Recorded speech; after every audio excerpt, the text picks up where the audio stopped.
Hey guys, welcome back to our Chai with Coaches Thursday meeting. Today is the 11th of March. We're already in March, in the middle of March, 2021. Nahid, does it feel like March to you? Because it does not feel like March to me. No, I it's mean, kind of outside, scary how summer. quickly 2021 is just speeding by. Yeah, it's kind of crazy. But the weather's amazing outside. I mean, in the DC area, we're at 70 degrees, a little above 70 degrees. So, I mean, Hachi didn't want to come back inside from being outside. So that was just fun to deal with. How's your pup, by the way?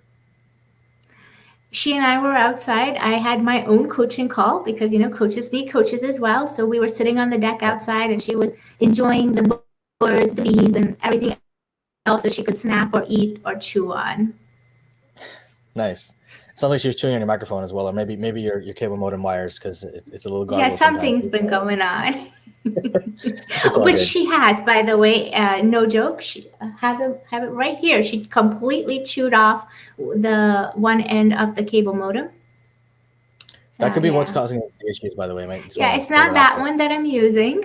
just to, just to clarify, Take it's your word for it. completely unusable. We'll take your word for it. But yeah, I mean that comes into to right into the theme we're talking about today, which is about adapting our goals, adapting to life happening. So for folks watching, if you have ideas or things that happen in your life where you've had to adapt and had to grow and shift, maybe pivot what you're doing. I know a lot of businesses have done that in the last year. A lot of individuals have too. I mean, there's been a crap ton of layoffs and those kind of things. So for those of you who've had to do that, if you want to comment and share in the chat, we'd appreciate you guys doing that. Letting us know, how you had to pivot and how you've had to shift your goals over the years to adapt. But Nahid, what are some examples where you've had to change your plans and kind of shift things on your end as life has happened?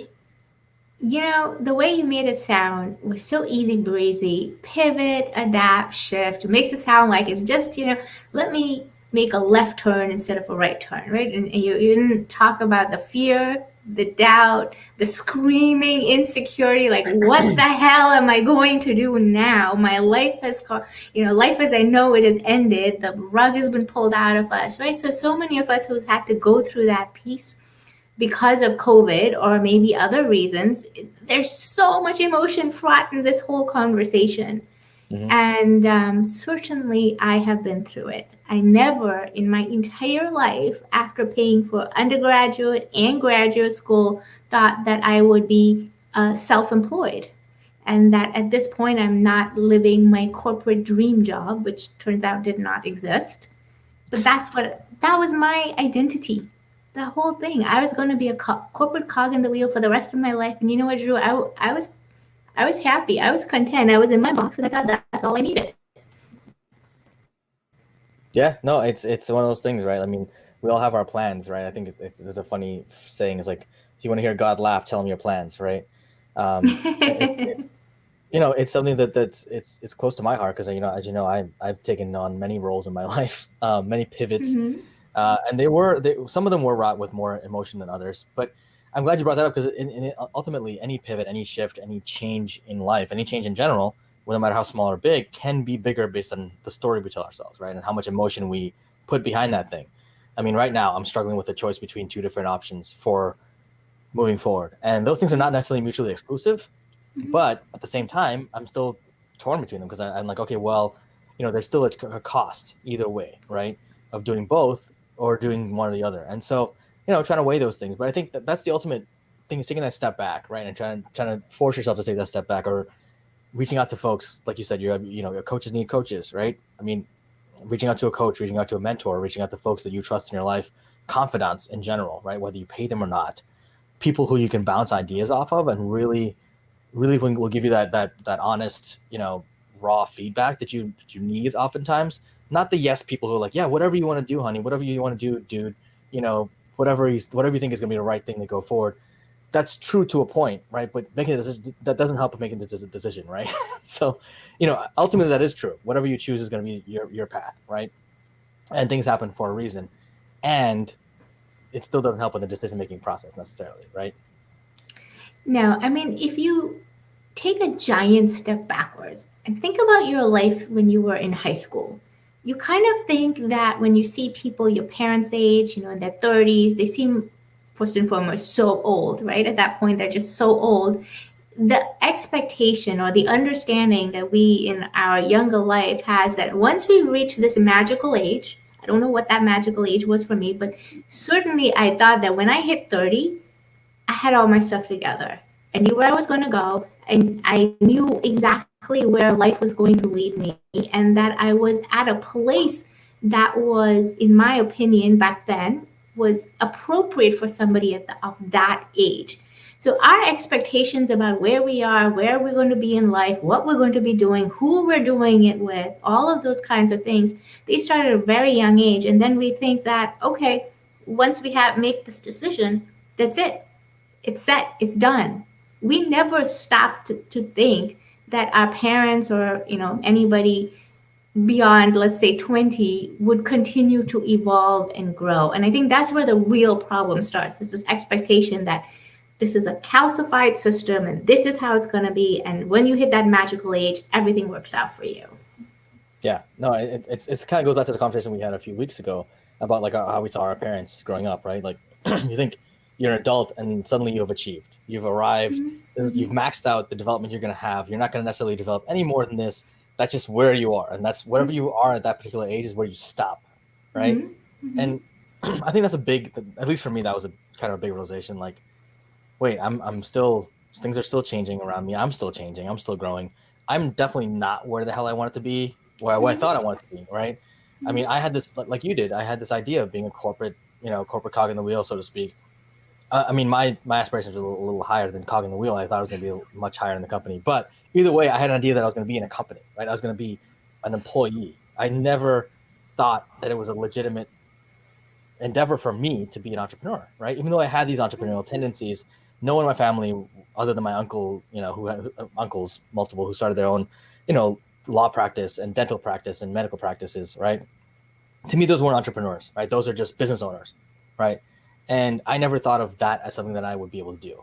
I thought like, oh, you know what, my path is this way. I'm going to go down this path and, work for the man, for however many long, and I'll get a good salary. I'll be happy. I'll get married. I'll have 2 kids, 2.5 kids, with the American dream type thing. I'll live in a house, all the good stuff. And maybe once in a while we get to travel, then you get into the corporate world and you're like, this is not what I signed up for. It's one of those things where you're just like, what the heck is this? It's not where I thought it was going to be. And then you keep going and keep growing, and you outgrow situations and you outgrow things you never thought you would outgrow. You outgrow people you never thought you'd outgrow. And that change is really scary at first, like to your point, it's terrifying. And everyone expresses fear and concern in different ways, right? I mean, a lot of people some people will just like be stressed out and stress eat, right? Or some people will be able to work out and work it out of their bodies. Some people just talk to their friends, and some people just hold it inside and don't do anything with it. They just bury it, right?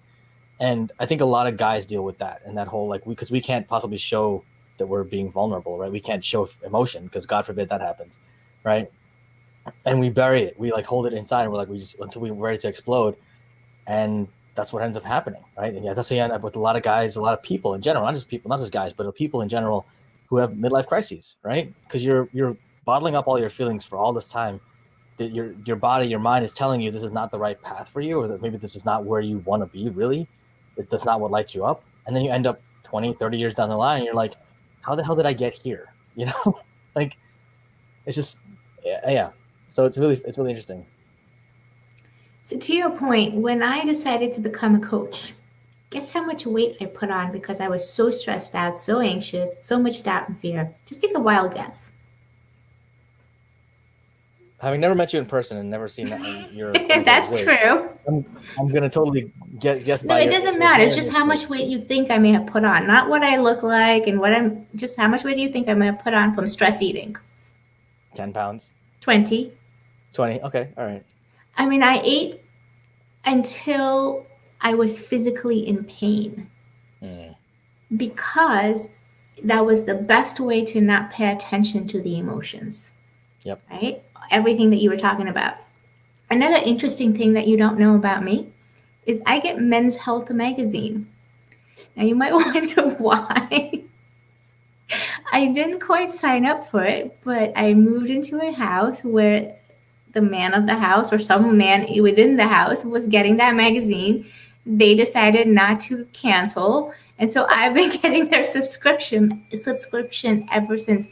Every month, every single month, one of their feature articles has to do with men's mental and emotional health. How are men dealing with it? And this idea that you kind of have to suppress it and stuff it and push it down. And so it is kind of interesting because I read this and I think about a couple of different things. One is men are more likely than women to get coaching, maybe not for emotional stuff, but men are more likely to get coaching, and in that conversation, feeling stressed, feeling overwhelmed, those things actually do come up.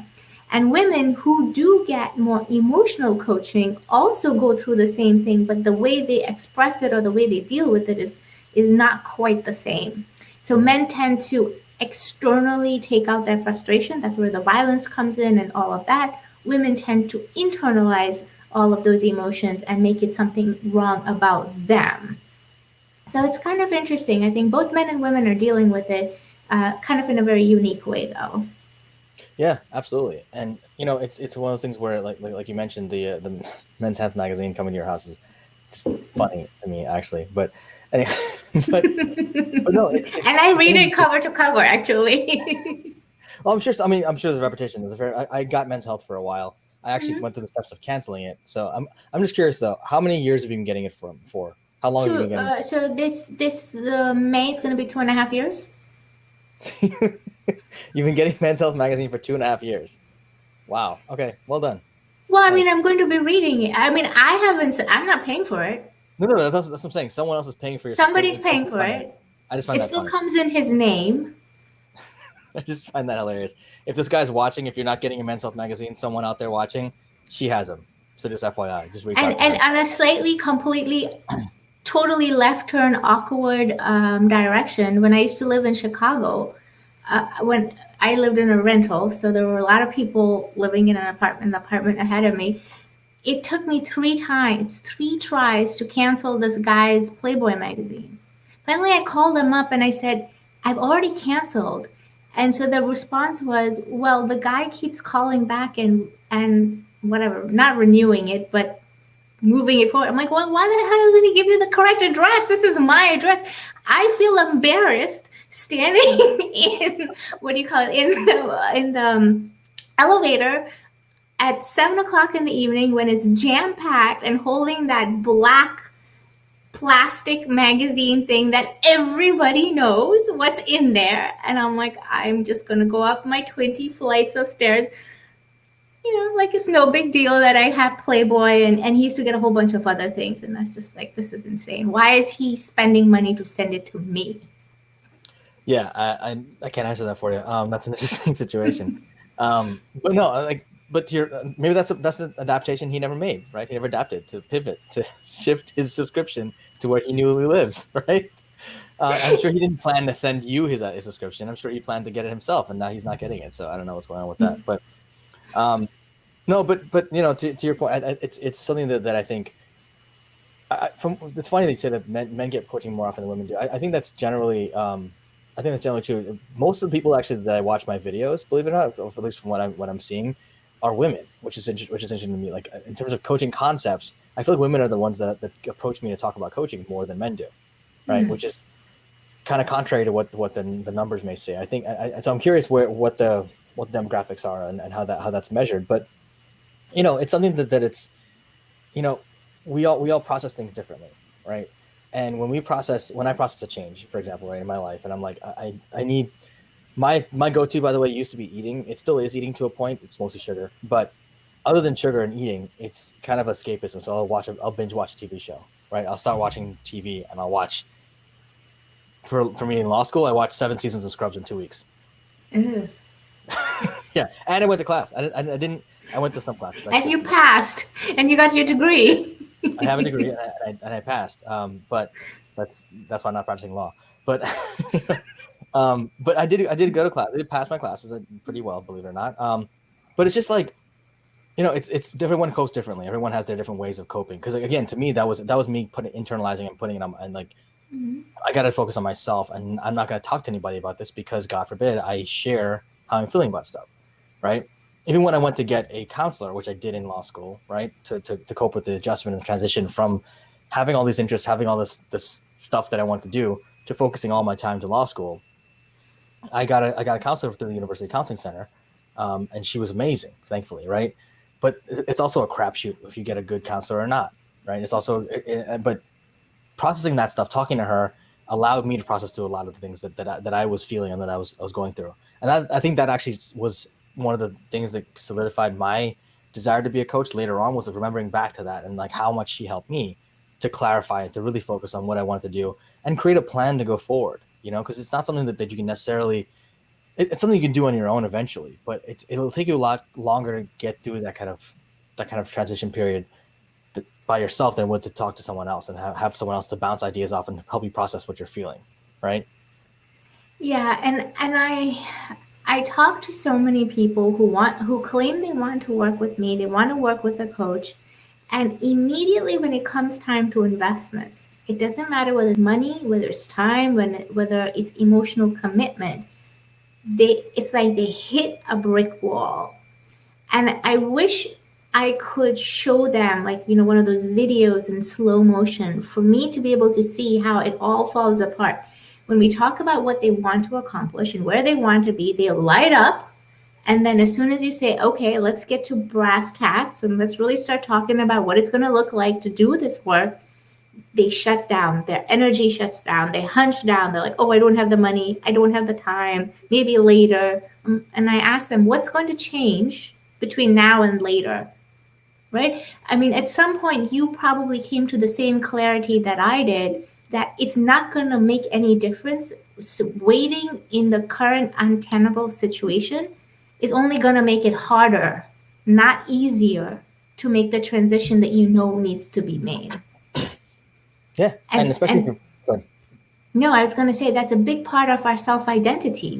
We're so caught up in these old stories that I'm this, I'm that, I'm the other. And every day, I have to remind myself, how am I going to think about myself this morning? What's my story going to be? Am I going to go back on all the things that I thought I was going to be doing and not?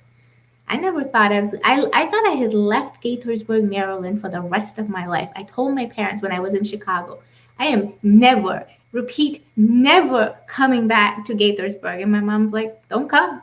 Nobody's asking you to. nice. And yeah, and 3 years later, here I am. And it was a very challenging, I tell this story and I hope that it helps a few people. When I returned, I honestly returned with my tail in between my legs. Most of my friends didn't even know I had come back because I felt like such a failure. I felt like all these grand plans that I had, none of it materialized. And of course, who's the reason why? Me, all my not enoughs.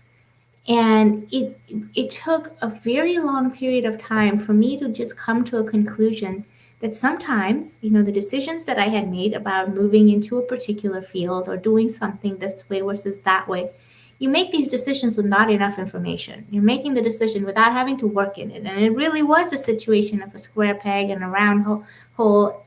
And as much as I would have wanted certain things to have worked out, it wasn't within my personality, it wasn't my skill set, it wasn't my passion.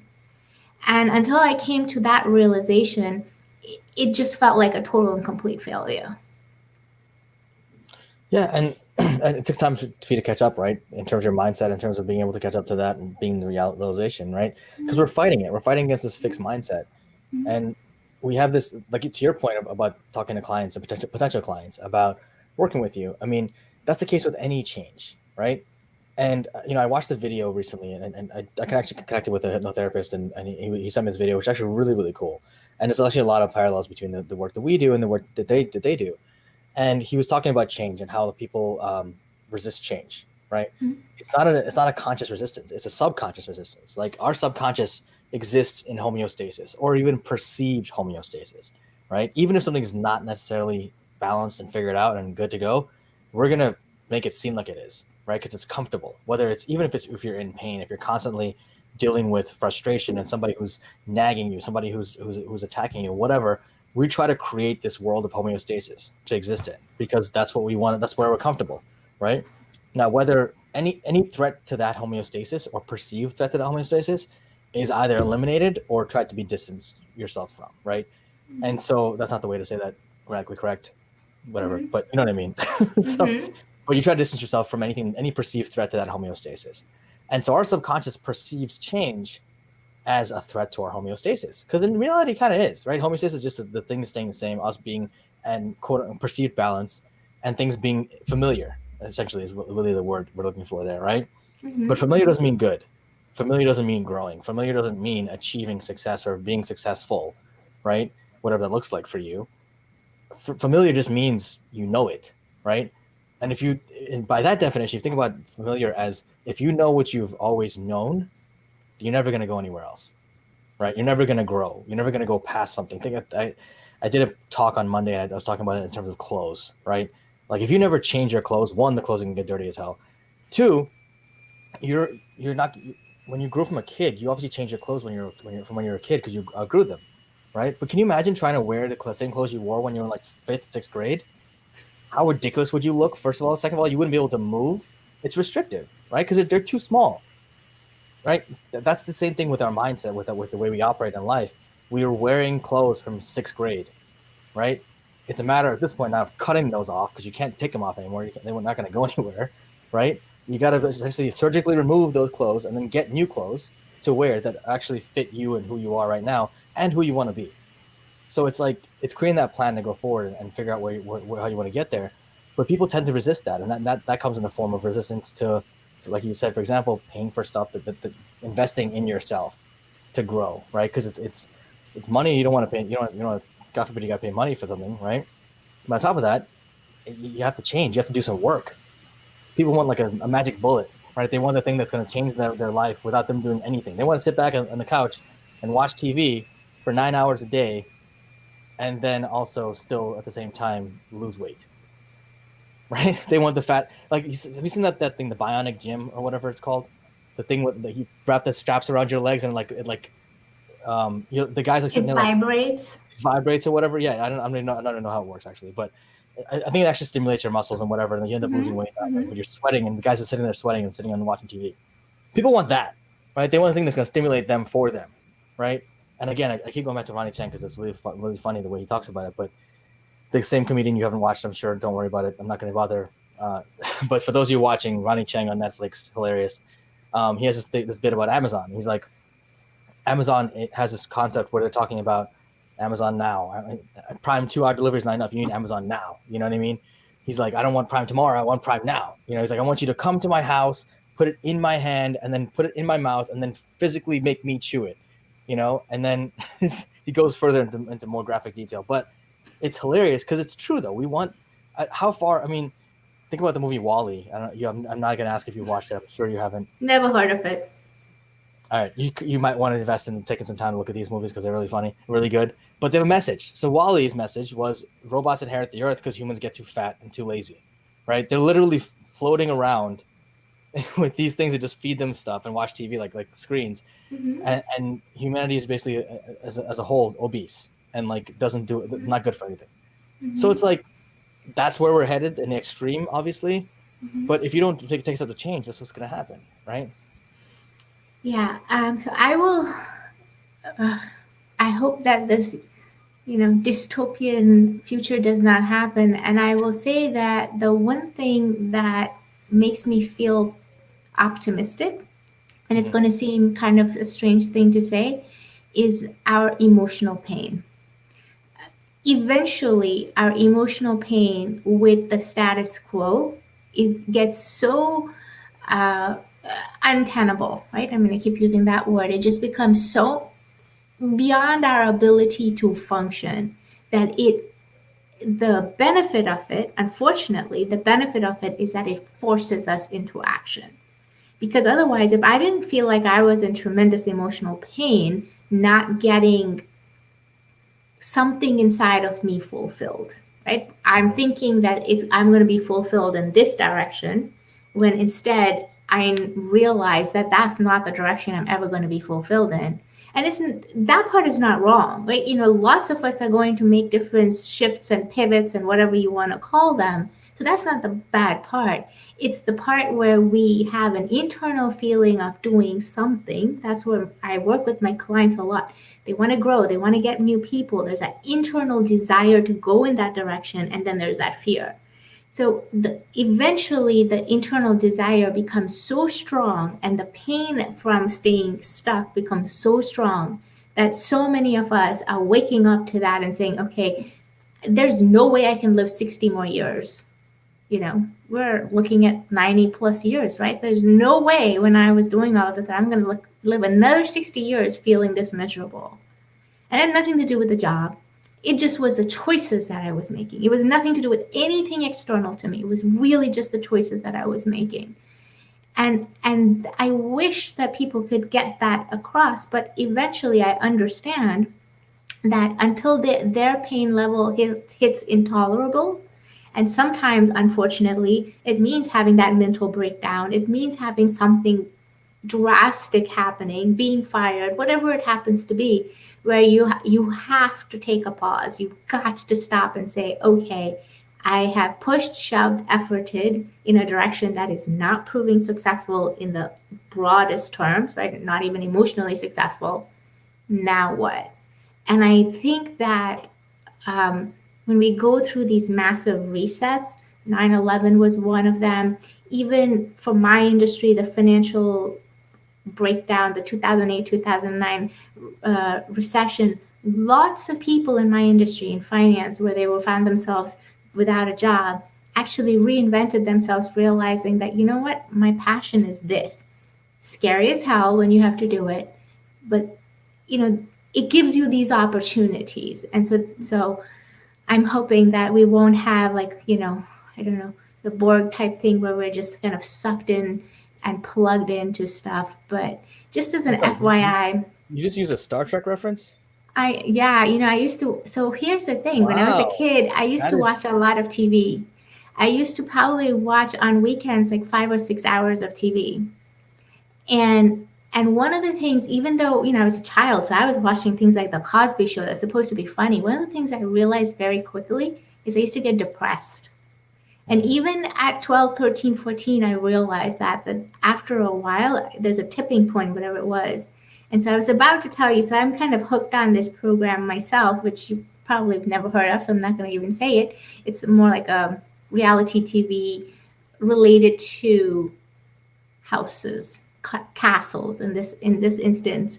And when I say hooked, one weekend I watched 3 episodes, and I oh, have that's so not cool. 3 episodes in a row. And now I watch one episode every 2 to 3 weeks because I'm like, I can't do it anymore. Like those 3 episodes was just way too many for me. Yeah, Um, hooked. That's not really hooked. That's pretty much just you in have to my watch the world. my definition, that is I hooked. think binging is like 5 or more episodes in a sitting, and I'm way past that most times. But go back to your thing. First of all, congratulations on making a TV reference. Now you've made two in that like 5 minutes, so well done on that one. I That's can pretty make cool. plenty from the 80s and 90s, nothing before and after. Fair. Okay, fine. So then we'll try to stick with those when we talk, and maybe you'll get some of them. I still have zero faith, by the way, but that's different thing. But I think the important thing that you mentioned, though, what you mentioned is really powerful, though. Like you said, the emotional pain, right? The reason that happens, though, is self-awareness, right? It's the self-awareness and the willingness to accept and to look inward and say, how am I really feeling right now about this or about this thing or in general, right? What's my actual reaction looking like right now? And not everyone does that. I think that's the dangerous thing is that people, they would rather, like you mentioned, the externalizing of things, right? People would rather demonize something external or blame something external or put their hopes and dreams on something external than themselves for some reason, right? And that's a different reason for every person. Every person has their own reasons for doing that, for externalizing things.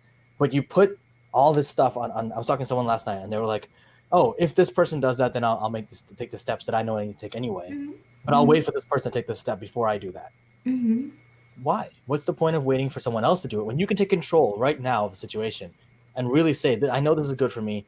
I know this is the best thing for me to do right now, and I'm going to take the step actively and put it out there into the universe that I want to do this thing, that I want to take this next step for myself. Instead of waiting for someone else to do it and putting the onus on someone else, what if that person never comes around and does it? Right? What if they never, if they're self, because you're also relying on their self-awareness, right? Mm-hmm. Which sometimes doesn't exist. Some people are just so caught up in the homeostasis. They're so caught up in what they've, again, perceived homeostasis, in things being the way they are, and they're so insecure and so not self-aware and so just great being not self-aware that they don't want to invest in that ever, right? And that's a lot of times why I don't work with people, potential clients, is when they don't have an interest in being self-aware. Do I require my clients to be self-aware before they come to me? No, but they have to have a desire to want to be self-aware, right? Or want to invest in that kind of self-awareness so that they can build themselves up and really grow and take responsibility. What I don't want are the people who are like, oh, I want to put responsibility on everyone else, and I'm perfect, I'm great. The problem is not me. The problem is everybody else. How do I deal with everybody else, right? I'm perfectly fine. There's no issue with me, right? Those are the people I'm like, okay, you could definitely use someone more than those other people you think you think they could use it, but you're probably not going to do it. So, yeah. And Good those luck, huh? people will come up with all kinds of excuses and all kinds of stuff. And there's reasons and there's excuses, right? And those are the ones who come up with the excuses, that are not actual reasons. They're just like, how do I make a graceful exit without actually committing to anything? So I'll tell you a funny story. I don't recall what this conversation that I had with my mother was what the context of it was, but I remember half jokingly telling my mom, "Who can I blame for this?" And my mom turned around and said, "How about you don't blame anybody and you just look inside of you?" I was like, "Yikes." Nice. Yeah, your mom's a wise lady. Yeah, and I mean, and I was only half joking because that is our tendency. That is always our tendency. So I'll give you another example. Um, you asked me in the beginning how my week was, and I said it's been a really weird week. I've been ghosted by pretty much everything and everybody. Uh, Dog training people. I mean, you name it. Somebody or the other just stopped conversation with me.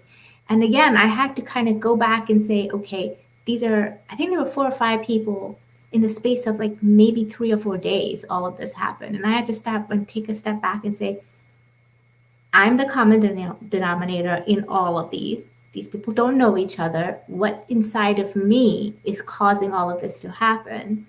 And so I had to completely pull back, like really all my expectations. We started this conversation with where we expected ourselves to be. So that continues, right? Even today. So all my expectations of what I wanted and how I wanted it and the timeline by which I wanted it just had to go out. I told myself I have to move on to plan B. And the minute I did that, one of the people that I was communicating, I was trying to purchase something, right? So one of the people I was communicating all of a sudden wrote to me and she's like, I'm so sorry. I didn't see your texts or your messages. And we're going to go pick up this item today. It really made me stop and say, okay, who inside of me is causing all of this? And of course, as you said, there's some people who will never see it that way. They've got a vested interest not to, right? Yep. But the people who see that and stop and do something, because it's one thing to see it and it's another thing to continue with that pattern, right? Yep. When you change that pattern, when you start shifting that identity, all of those types of things, that's when you see the explosive growth that happens. Otherwise, you're always in the same, dog chasing its tail. I said that because I saw my dog come in, like sort of the dog chasing the tail kind of thing. Yeah, I was gonna say you got a visitor. That's great. No, absolutely. I think and to share a similar thing, there was a period of time where like every day I was getting at least 1 or 2 cancellations and one-to-ones or whatever. Mm-hmm. And at first I was like, oh my god, I can't believe this person canceled on me, right? But then I took a step back and I was like, actually, I'm kind of glad because I need that time to recharge because it was like such a crazy period of time, right? And still kind of is on and off, right? There's some days where I just have so many meetings scheduled in that day and they're all on Zoom. So I'm sitting at my computer, standing here all the time. And it's just like, I appreciate that. I'm like, you know what? That was me telling myself or telling the universe, I need some time to myself. And they gave me that break. Cause part of me was hoping that they would cancel, right? Mm-hmm. Part of me was hoping that they would cancel so I could get that time back to myself, whether it's spending time with Hachi or just taking a time to just take a walk or relax myself. It's just, or just sit on the couch and do nothing. That's also something that I don't do enough of. Frankly. And binge TV. Well, binge watch. Yeah, actually binge, not just 3 episodes. because that's not 3 binging. episodes, hour long is long, okay? Phrasing, first of all. Second of all, yeah, no, not for normal people. Like in terms of binging, it's not really. 3 Uh, hours straight. you're kidding, right? Like that screen on Netflix says, "Are you still watching?" That's like a program for me at this point. Okay, it's like part of the show. Okay, so anyway, but we are running up on time, so I do want to give you a chance. Any last minute thoughts before we jump off here and say goodbye to the folks for this week? Yeah, I don't know if you took some time to watch the Harry and Meghan interview, and it's really not important what you think or don't think. Surprisingly enough, my husband turned it on, not me. And it's not about taking sides, but it's about the conversation that was brought up was very important. For somebody like me who deals a lot with people and their mental health, it was about taking time to take ownership of your own mental well being. Because I promise you, it doesn't matter who you are, nobody else is going to be as invested in your well being. Nobody else is going to know how you are feeling and what you're thinking. It's really, your responsibility to reach out and to be able to say, hey, look, I've been struggling with this and I need some help. Right? There's so many people like myself, like Drew, but also people who are licensed mental health practitioners who are there to help and assist. Life is not meant to be a struggle. I've struggled. I realize that we all have, but now I've come to the conclusion that struggle is more of a decision, a choice. You may not feel that while you're in the middle of it, because I certainly didn't. But once you start taking those next steps forward, you will understand how much control you really have over your life. So, this is really a plea to say, take care of your mental health. It's really one of the most important things that you have. Yeah, I love that. I just want to add also that there are a lot of resources that are free that are available as well. I mean, if you are feeling suicidal or feeling anything like that, there are the hotlines you can call, the free hotline. And actually, you know what? We'll put a link to that in the description just in case anyone needs that information. It's good to just have, and whether for you or for someone else in your life. It's good to put it out there because that's stuff that we don't remember a lot of times. It's a SAMHSA suicide prevention hotline. Mm-hmm. It's run by the government, so and it's all I'm pretty sure it's all anonymous. It's just like conversational, just like checking in with someone. But reach out, ask for help. To Nahid's point, reach out to people that are close to you. They want to be there for you as much as you want to be there for them. If you're one of the people who always feels like there's a strong one, they got to be there for everybody else. Let people be there for you too. Let them be that strong one for you sometimes, because there's a valuable. Thanks, Hannah, for putting that out there. That's the suicide hotline for those of you who want to use that or need to use that or just want to keep it on hand just in case. But let the people in your life be there for you. And if you are someone who knows a strong person, reach out to them once in a while to check in. Just check in with them, check in your strong friends, make sure that they're doing okay. Because sometimes they're dealing with struggles too, and they need the help, and they don't always know that they can ask. If you're used to being that person who's there for people all the time, you don't always feel comfortable asking for help, because God forbid, then they think of you as someone who needs help, and they won't reach out to you anymore. So, I'll just say that. But great reminder, Nahid. I did not watch the interview, but I've heard many things about it. I do need to sit down and actually watch it because I've heard conflicting stuff as usual because people are polarizing about everything nowadays. Yeah, but I appreciate you guys. Thanks for that last thought, and I appreciate you guys watching. Those of you who watched live, thanks for watching. Appreciate it. Thanks for joining us. And those who are tuning in after the fact, I appreciate you guys as well. We both do, and we love doing this. So if you have topics, ideas for things you want to talk about, or questions, scenarios you want to discuss, we can take apart situations if you want to. Let us know. Reach out to us and leave a comment in the video below. Hit like, subscribe, share if you'd like to, please. And we'll see you guys in 2 weeks. March 25th.